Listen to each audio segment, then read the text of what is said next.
Alright guys, তো এটা হইতেছে আমাদের সেই প্লেটারটা। তো গাইস আজকে ভিডিওতে আমরা এক্সপোজ করব গুহা দ্য কেভ কিচেনকে, কারণ তাদের 1000 টাকার একটা ইফতার প্লেটার ছিল, যে প্লেটারে ছিল বিফ স্টেক, চিকেন ফ্রাই, আরো অনেক কিছু ছিল।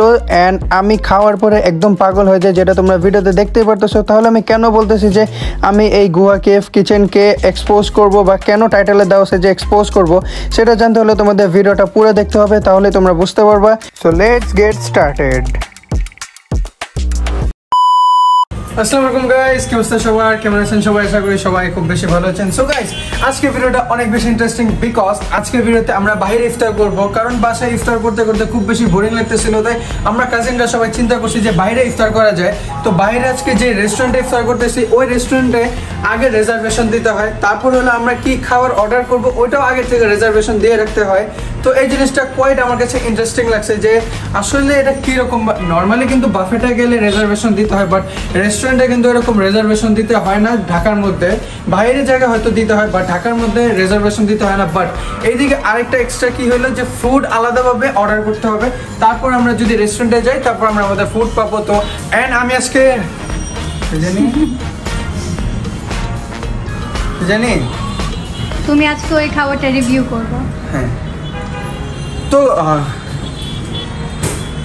সো গাইস আমি এত আটকাইতেছো কেন? কি সো গাইস আমি এত বড় একটা প্লেট অর্ডার করছি, যে প্লেটের মধ্যে ছিল হোয়াইট রাইস, তারপর হইতেছে মশলা রাইস, তারপর হইতেছে গ্রিল চিকেন, তারপর হইতেছে এত বড় বিফ স্টেক। তো স্টেকের প্রতি আমি অনেক বেশি দুর্বল। তো আমি আজকে ওই খাবারটা রিভিউ করব, যে ওই খাবারের প্রাইস হইতেছে 999 টাকা, বা তোমরা বলতে পারো 1000 টাকা। তো 1000 টাকায় খাবারটা ওয়ার্থ ইট নাকি, ওটাই আজকে রিভিউ করব। তো দেখা যাক আজকে কি হয়, যে এক্সপোজ করি নাকি সুনাম করি। So let's go.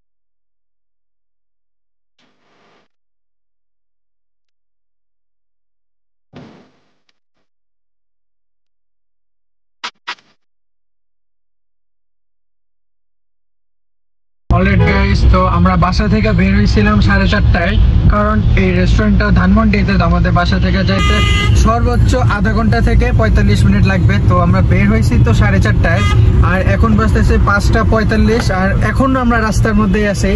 মানে ঢাকা শহরের জ্যাম এত বেশি, যেটা বলার বাইরে। যদি 1 ঘন্টা রাস্তা থাকে তাহলে তোমরা বাসা থেকে বের হবে 3 ঘন্টা আগে, কারণ ঢাকা শহরের জ্যামের উপরে কোনো বিশ্বাস নাই। এদিকে আঙ্কেল গাড়ি চালাতে চালাতে হাঁপায় গেছে, এত বেশি জ্যাম। তোমরা জাস্ট দেখো, এখনো আমরা জ্যামে, গাড়ি একটু একটু করে আগে বাড়তেছে। তো যদিও রেস্টুরেন্টটা এখন আমাদের থেকে বেশি দূরে নাই, আর 1-2 মিনিটের রাস্তা আছে, তো হোপসো খুব তাড়াতাড়ি পৌঁছে যাব। আর বাইরে বৃষ্টি হইতেছে, তোমরা আকাশটা দেখো খুব মেঘলা মেঘলা, তো বুঝাই যাইতেছে যে বাইরে বৃষ্টি হইতেছে, which is really very good, আলহামদুলিল্লাহ। তো চলো তাড়াতাড়ি রেস্টুরেন্টে যাই, তারপর তোমাদের সাথে কথা হচ্ছে। Let's go.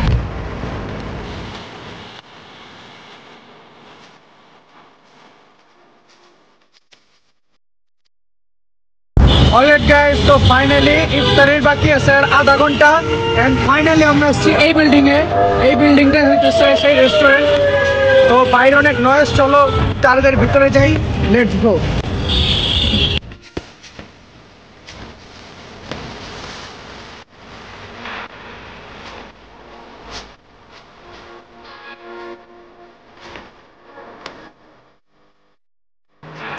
অলরাইট গাইস, তো ফাইনালি আমরা সেই রেস্টুরেন্টে আসছি, আর এই রেস্টুরেন্টের নামটা আমি বারবার ভুলে যাইতেছি। এটা হইতেছে গুহা দ্য কেভ। তো চলো তাড়াতাড়ি ভিতরে যাই, কারণ ইফতারের টাইম অনেক কম সময় বাকি আছে। আর তোমরা ইন্টেরিয়রটা দেখো, কিছুটা নামের অনুযায়ী, নামও গুহা, আর ডিজাইনটা, ডেকোরেশনটা কিছুটা গুহার মতনই। ডেকোরেশনটা কিছুটা গুহার মতন।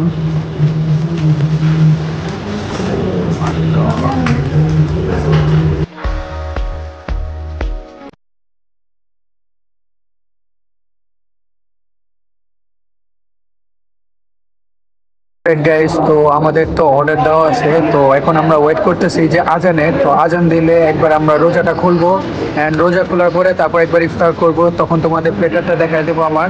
So enjoy.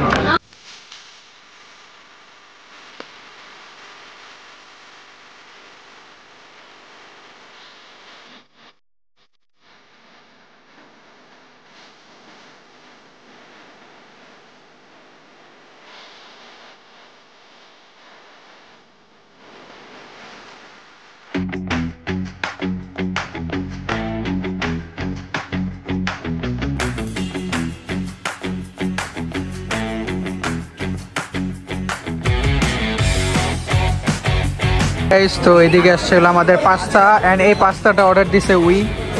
তো আমি জানি না ওই কী কারণে ইফতারিতে পাস্তা অর্ডার দিছে, যেখানে আমি এত বড় একটা সেটমেন্ট অর্ডার দিছি, ওই অর্ডার দিছে পাস্তা। তো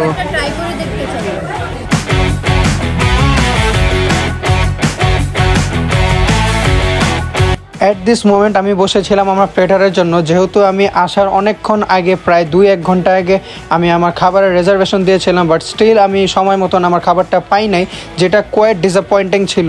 অ্যান্ড এটা কিন্তু এই রেস্টুরেন্টের রেপুটেশনের দিক থেকেও খুব বেশি একটা ব্যাড মার্ক ফেলে। তো আমি এদিকে নর্মাল জুস দিয়ে আমার রোজাটা খুলি, বাট স্টিল আমার যে প্লেটারটা ছিল ওটা আসতেছিল না। সবারটা এসে পড়ছিল কিন্তু আমারটা আসে নাই। অলরাইট গাইস, তো এটা হইতেছে আমাদের সেই প্লেটারটা, যে প্লেটারটা আমি তোমাদের বলবো যে এটা কি আসলে ওয়ার্থ ইট নাকি না। তো এই প্লেটারে ছিল একটা ম্যাসিভ বিফ স্টেক, অ্যান্ড ছিল এদিকে মশলা রাইস যেটা খুব বেশি মজার ছিল। তারপর ছিল grill chicken and white rice, যেটা ভাতের মতন টেস্ট ছিল, অ্যান্ড গ্রিল চিকেনটা খুব বেশি মজার ছিল, বাট আমার অত জমে নাই। তো এইদিকে আমার সবচেয়ে বেশি ভালো লাগে স্টেকটা, অ্যান্ড আমি সর্বপ্রথম স্টেকটাই ট্রাই করার চিন্তা করি। অ্যান্ড যখন আমি স্টেকটা মুখে দেই, ও মাই গড, আমি লিটারেলি শক খেয়ে যাই যে এই স্টেকটা ফুললি কুক ছিল। নর্মালি কিন্তু স্টেক থাকে মিড কুক, মানে একটু গোলাপি গোলাপি কালার থাকবে, বাট এটা ফুললি কুক ছিল। বাট স্টিল আমার কাছে টেস্টটা খুব বেশি মজা লাগতেছিল, অ্যান্ড আমি অনেক বেশি এনজয় করতেছিলাম। অ্যান্ড স্টেক সসের সাথে আরও বেশি মজা লাগে। তো এদিকে আমার কাজিন ভাই আমাকে দেখে হাসতেছিল, অ্যান্ড তারপর নিয়ে আমি মশলা রাইসটা, অ্যান্ড পার্সোনালি এই মশলা রাইসটা আমার টেস্টের সাথে যায়, অ্যান্ড এই রাইসটা আমি খুব বেশি এনজয় করতেছিলাম। আর স্টেকের সাথে এই রাইসটা স্পেশালি অনেক বেশি মজা লাগতেছিল, অ্যান্ড আমি ভালোই মজা করতেছি। বাট তারপর আমি নেই হোয়াইট রাইসটা, অ্যান্ড হোয়াইট রাইসটা কিছুটা ভাতের মতন টেস্ট ছিল, কারণ এটার মধ্যে কোনো ফ্লেভার ছিল না। তো এই রাইসটা আমার ততটা জমে নাই। বাট এইদিকে এই মশলা রাইস বা ইয়েলো রাইস আর বিফ স্টেকটা অ্যাকচুয়ালি খুব বেশি মজার ছিল, অ্যান্ড অনেস্টলি আমার দিক থেকে এটা আমার কাছে বেস্ট ছিল। অ্যান্ড গাইস, আমি ভয়েস ওভারে তোমাদের রিভিউ দিতেছি, কারণ সেখানে সবাই ইফতার করতেছিল, আর আমি চাই নাই যে আমার কারণে কারো ইফতারে ডিস্টার্ব হোক।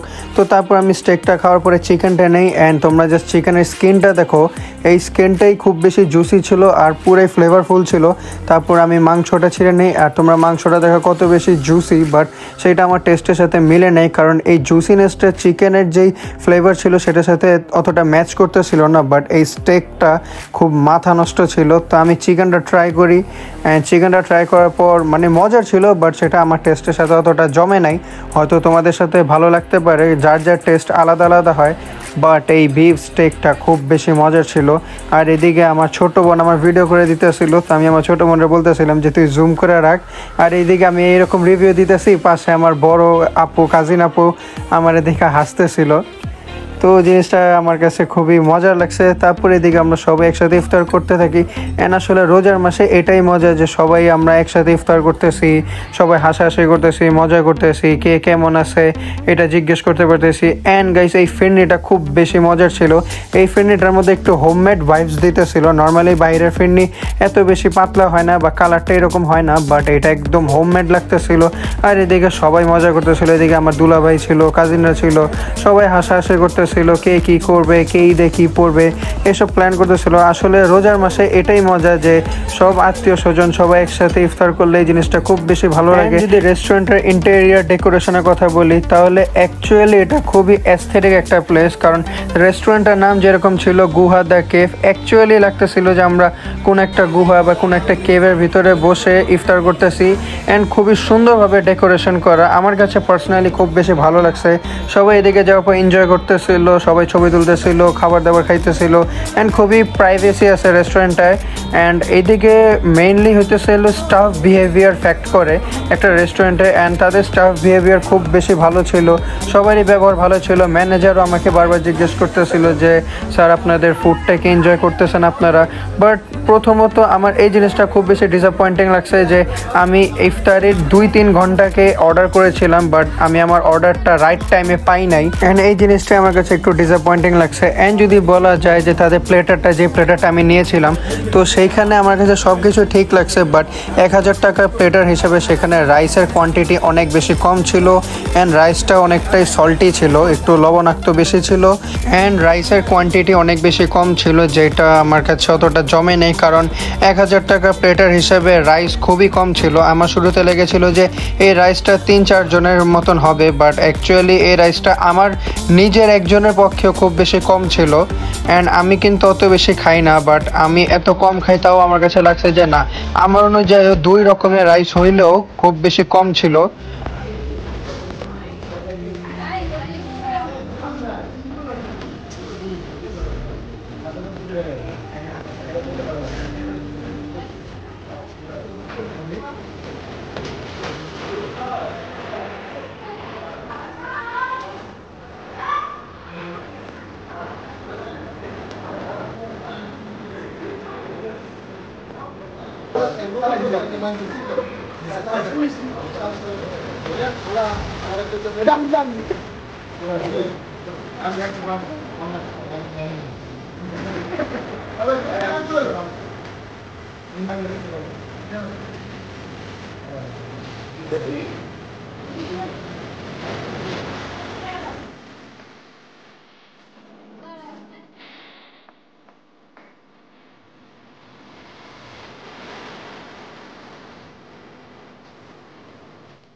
Alright guys, so finally বাসায় আসছি। So let's come to the conclusion. তো যেই রেস্টুরেন্টে আমরা গিয়েছিলাম, গুহা, দ্য কেভ, দ্য কিচেন, যেটাই হোক, খাবারটা আমার কাছে অতটা বেশি জমে নাই, বিকজ আমি নিয়েছিলাম একটা বড় প্লেটার, অ্যান্ড ওই প্লেটারের মধ্যে ছিল একটা হোয়াইট রাইস, তারপরে তো ছিল একটা মশলা রাইস।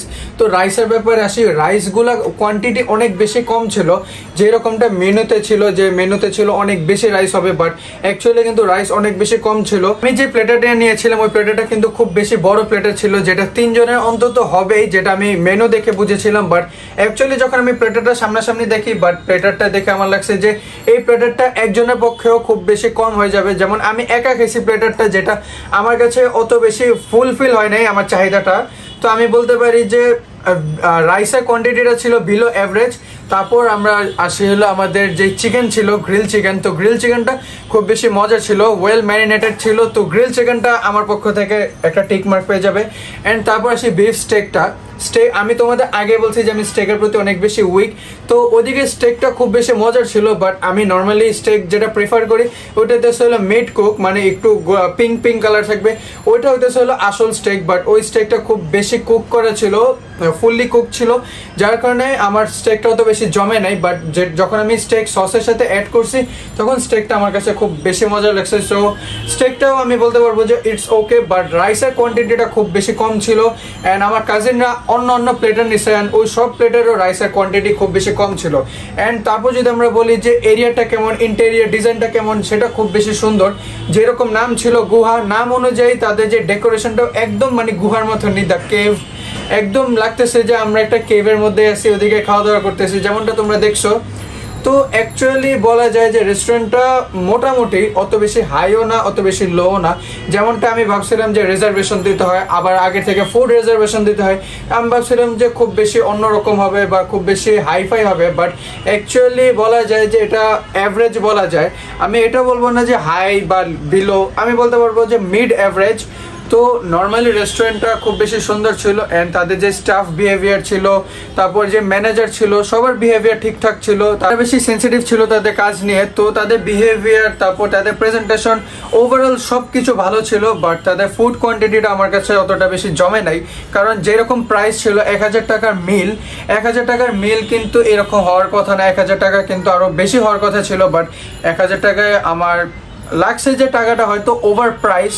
আমি জানি না তোমাদের কাছে কেমন লাগবে, বাট আমি অনেস্ট রিভিউ দিতেছি। আমার কাছে লাগছে যে আমার যে ফুডটা ছিল 1000 টাকা সেটা ওভার প্রাইস ছিল।